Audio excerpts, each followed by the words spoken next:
De volta com a Acontece Regional às 7h42 e para saber do movimento nas principais rodovias que cortam a região, a mais movimentada delas, a Via Dutra, né? E você tem aí congestionamento, um pouquinho de excesso de veículos no trecho de São José dos Campos, na Marginal, ali no canto direito do seu vídeo. Excesso de veículos não precisa nem dizer, né? Também pelo horário, muitas pessoas indo para o trabalho e isso com certeza gera congestionamento. Em São Paulo também tem congestionamento, aquele do dia a dia, né? Esse aí é o trecho de Jacareí, retão de Jacareí, quilômetro 159, o motorista faz uma boa viagem, a visibilidade é boa, o dia tá lindo, né? Agora nas estradas estaduais, lembra você que tem obras hoje na Floriano Rodrigues Pinheiro, não há interdição da rodovia do Tamoios, né? E a gente lembra que o tráfego flui bem nas rodovias estaduais, sempre pede a atenção do motorista nos trechos de serra. Esse daí é o trecho de São José dos Campos também, na rodovia Presidente Dutra, movimentação tranquila.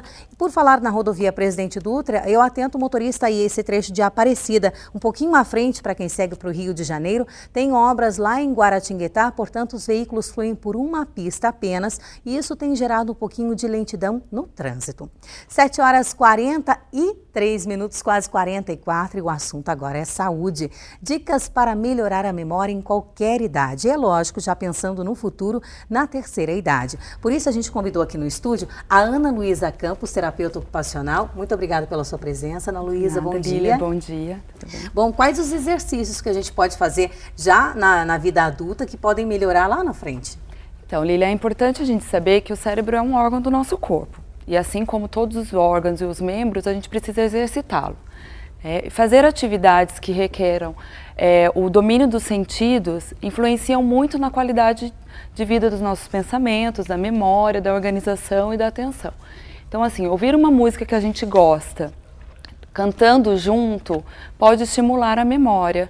A prática de exercício físico, a prática de alongamentos diário é muito importante, porque com o alongamento e a atividade física, a gente aumenta a oxigenação do cérebro e ele se torna mais disposto para realizar o pensamento e essa busca da memória. Então é um conjunto, a atividade física com essa também. Exatamente.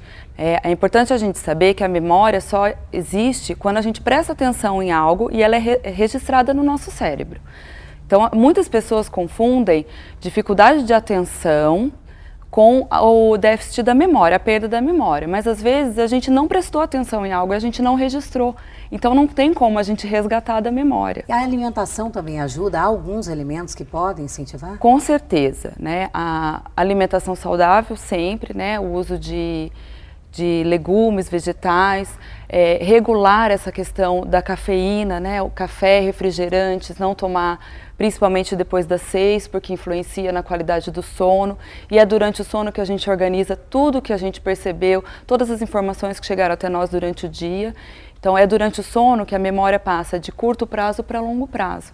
Quando a gente não tem uma alimentação saudável, a gente tem uma vida estressante, o nosso sono é de má qualidade e a longo prazo a nossa memória vai ser péssima. E é hereditário? Alguma pessoa na família que tenha problema, né, em relação à memória vai passar para outra? Nós temos, né, as doenças relacionadas à memória especificamente.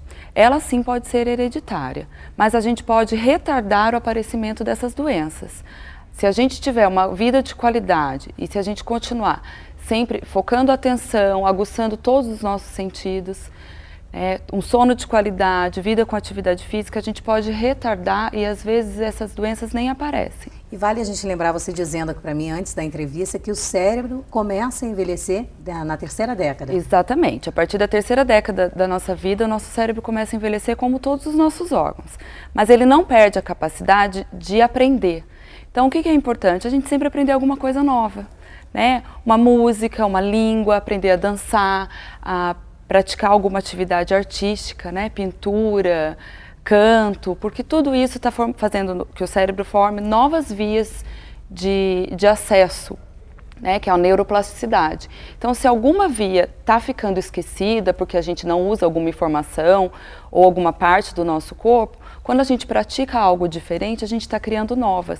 E assim o cérebro está sempre se refazendo. Já na terceira idade, a gente vê muitas pessoas na terceira idade em redes sociais. Isso também é bacana, manter a amizade, o convívio social ajuda? Muito importante, né? As habilidades sociais são muito importantes, esse relacionamento, essa troca, conversar com as pessoas é muito importante. A gente sempre orienta, né, principalmente os idosos, puxe assunto na fila do banco, no ponto de ônibus, porque você conversando, você troca informações e está entrando novas informações no nosso cérebro. E a gente que ainda não está nessa idade, parando para conversar com uma pessoa da terceira idade, a gente aprende muito, né? Que são pessoas que têm alegria, né, de viver. Exatamente. A gente aprende muito porque a gente ouve a história deles, né? E a gente está proporcionando a eles um momento muito importante também, porque a gente está trocando o assunto, né? E muitos idosos são sozinhos, eles não têm com quem conversar.